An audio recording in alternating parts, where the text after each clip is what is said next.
Hello friends, good morning friends. आज मैं आपको हिंदू धार्मिक सामाजिक आंदोलन का जो संस्था है, संस्थापक कौन है, स्थापना कब हुआ, स्थल कौन सा है और उसके प्रमुख उद्देश्य मैं आज आपके साथ शेयर कर रही हूँ।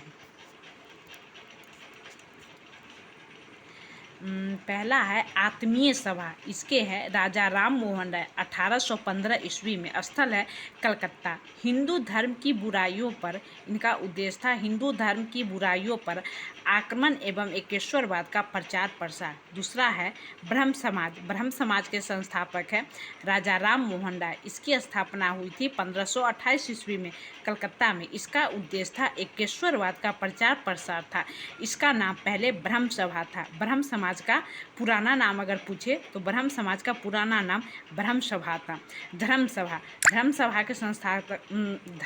के संस्थापक है राधाकांत देव। इसकी स्थापना हुई थी 1829 ईस्वी में। इसका स्थल है कलकत्ता। इसकी स्थापना ब्रह्म समाज के विरोध में हुई थी तथा इसका उद्देश्य हिंदू धर्म की रक्षा करना था। तीसरा है तत्वबोधिनी सभा। इसके हैं देवेंद्रनाथ टैगोर। तत्वबोधिनी सभा, इसके संस्थापक है देवेंद्रनाथ टैगोर। इसकी स्थापना हुई थी 1839 में। स्थल था कलकत्ता। इसका उद्देश्य था राजा राम मोहन राय के विचारों का प्रचार प्रसार करना था। उसके बाद है परमहंस मंडली। इसके थे संस्थापक दादोबा पांडुरंग। इसकी स्थापना हुई थी 1849 ईस्वी में। बम्बई में हुई थी इसकी स्थापना। इसका उद्देश्य था जाति प्रथा के बंधनों को समाप्त करना था। तीसरा है भारतीय ब्रह्म सभा। क्या है? भारतीय ब्रह्म सभा। इसके संस्थापक है केशव चंद्र सेन। इसकी स्थापना हुई थी 1866 में। स्थल है कलकत्ता। ब्रह्म समाज, इसका उद्देश्य था ब्रह्म समाज से अलग होकर केशव चंद्र सेन ने नई संस्था स्थापित की। इस विभाजन के बाद मूल समाज को आदि ब्रह्म समाज कहा जाना लगा। फिर है प्रार्थना सभा। इसके हैं आत्माराम पांडुरंग। प्रार्थना सभा के हैं आत्माराम पांडुरंग। इसकी स्थापना हुई थी 1867 ईस्वी में। स्थल है बम्बई। इसका प्रमुख उद्देश्य था हिंदू धर्म के विचारों तथा प्रचलित मान्यताओं में सुधार करना। फिर है आर्य समाज। आर्य समाज के हैं दयानंद सरस्वती। इसकी स्थापना हुई थी 1875 ईस्वी में बम्बई में। हिंदू धर्म में सुधार तथा हिंदुओं का धर्म परिवर्तन रोकना था। फिर है थियोसोफिकल सोसाइटी। इसके हैं मैडम HP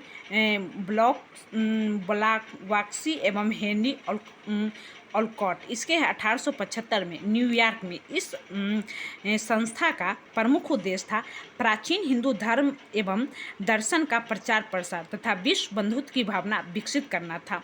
फिर इसके बाद है साधारण ब्रह्म समाज। इसके हैं शिवनाथ शास्त्री और आनंद मोहन बोस। इसकी स्थापना हुई थी 1878 ईस्वी कलकत्ता में। ब्रह्म समाज में द्वितीय विभाजन, समाज की व्यवस्था तथा समाज सुधार के प्रश्न पर केशव चंद्र सेन ने युवा अनुयायियों के एक वर्ग ने उन्हें छोड़ दिया था।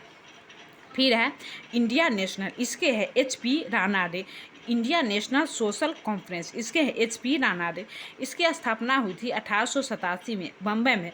भारतीय समाज में प्राचीन बुराइयों को दूर करके सोशल कॉन्फ्रेंस करना और महिला कल्याण करना था। फिर इसके बाद है रामकृष्ण मिशन। क्या है? रामकृष्ण मिशन। इसके हैं स्वामी विवेकानंद। इसकी स्थापना हुई थी 1897 ईस्वी में बेंगलोर में हुई थी। इसका उद्देश्य था मानवतावादी एवं सामाजिक कार्य करना था। फिर उसके बाद भारत सेवक समाज। इसके हैं गोपाल कृष्ण गोखले। गोपाल कृष्ण गोखले को महात्मा गांधी के राजनीतिक गुरु भी कहा जाता है। इसकी स्थापना हुई थी 1905 में बम्बई में। मातृभूमि की सेवा के लिए भारतीयों को विभिन्न क्षेत्रों में शिक्षित करना था। फिर उसके बाद है पूना सेवा सदन। इसके हैं रामाबाई रानाडे। 1909 में पूना में महिला कल्याण को बढ़ावा देना एवं उनका उत्थान करना था। उसके बाद है सोशल सर्विस लीग। इसके हैं NM जोशी। इसकी स्थापना हुई थी 1911 में बम्बई में। समान नागरिकों के लिए जीवन में बेहतर कार्य करने का अवसर प्रदान करना था। उसके बाद है वीमेंस इंडियन। इसकी स्थापना हुई थी 1923 ईस्वी में मद्रास में। यह संस्था भारतीय महिलाओं के कल्याण हेतु